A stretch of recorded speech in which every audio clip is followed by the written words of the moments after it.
अस्सलामुअलैकुम वरहमतुल्लाहि वबरकातुहू। जनाब, ये हम आपको दिखा रहे हैं हरम व्यू रूम अंजुम का।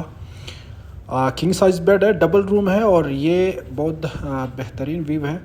अंजुम होटल से जो है ना पूरा हरम, जो नया हरम है और पुराना हरम है, बेहतरीन व्यू है। ये आप देख रहे हैं सामने ये कब्रिस्तान नज़र आ रहे हैं, जो पुराना कब्रिस्तान है जहाँ ज़िंदा बच्चों को दफनाते थे।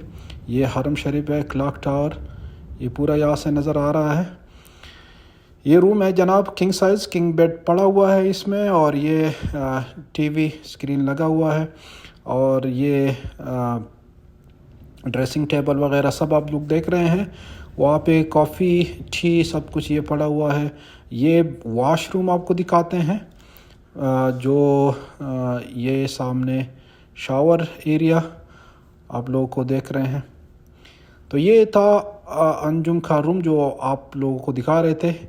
एक कपल्स के लिए ये रूम है, किंग साइज़ बेड है और हरम व्यू रूम है। तो ये है अंजुम का हरम व्यू रूम। उम्मीद है आप लोगों को पसंद आया होगा। अस्सलाम वालेकुम रहमतुल्लाहि व बरकातहू।